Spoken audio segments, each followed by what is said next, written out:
Chaos unfolded at the Vereniging Civic Centre on Wednesday morning as fed-up residents from Duncanville dumped uncollected refuse at the entrance of the building. The same venue hosting Mfuleni local municipality's two-day service delivery and revenue enhancement summit. This symbolic protest followed months of frustration over the municipality's failure to remove household waste. Some residents say their rubbish has not been collected for up to 3 months. Ek dink die inwoners van Duncanville is redelik gevul vir die situasie waarin ons is. Geen vullisverwydering word gedoen nie, geen instandhouding word gedoen nie. En die ANC en die munisipale werkers sit vandag hier wat hulle is gesummit oor vullisverwydering. So hulle doen in elk geval niks nie. Hulle sit lekker tee en koek en koffie en lekker middagete kry. So hierdie is vir ons onaanvaarbaar. Hierdie is die begin van baie. En hoe lank is julle vullis nou nie verwyder nie? Vir 2 maande. Ja, ons is seker al vir 2 maande. Daar is regtig mense wat nie die fasiliteite het om hulle vullis self te verwyder.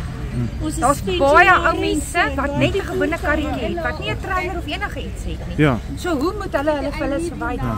Ek hoor die dame hier so langs dit sê hulle het nie die fondse nie.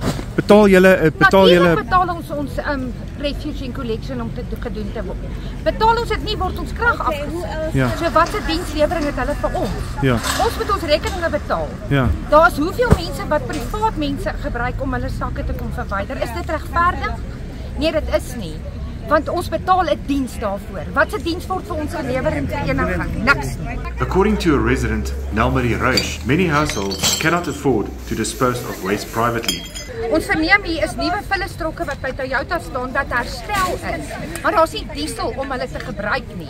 So waar gaan ons geld heen? In wie se sakke word dit gedruk? Hoekom betaal die inwoners munisipaliteit? Hoekom betaal die inwoners vir verwydering van vullis as geen diens gelewer word nie? So ons gaan vir hulle 'n punt wys. Hier gaan 'n diens gelewer word. Hulle sal hierdie goed moet verwyder voor die ANC-lede hier uit die gebou uit kan kom. En ek dink ons nog op pad. They accused the municipality of negligence and questioned how they could be expected to pay for services not rendered. I am billed for services that I am not qualified to be billed for. Resident Andries Lowe alleged misconduct by municipal workers, saying some were drinking alcohol while on duty. 4 reise van my huis af is 'n drankwinkel. Die munisipale lorry het nou so 2 weke terug, 2-3 weke terug. Stop hy daar, die werkers klim af, hulle gaan kry bier, waar ek my bier koop, hy sit in sy sakke. Ek het seker 6 van hulle gesien. Die een het staan by lorry staan en drink.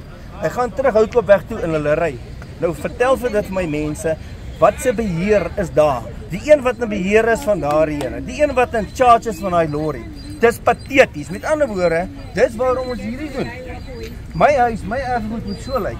Die maggots, dan sit 'n veeprobleem in Duncanville. Vra die mense. Eventually, Mfuleni's MMC for Environmental Planning and Management addressed the crowd. He acknowledged issues with the municipality's fleet, confirming that refuse trucks were out of service. So I'm still saying, even this morning I spoke to the manager and said, what is the status quo? He said it's 2 weeks now, MMC, that the trucks went for service. I will get back to you now to find out if they are back for the Vereeniging region. Vanderbijl Park region started this week to be unserviced on the very same schedule of a bi-weekly.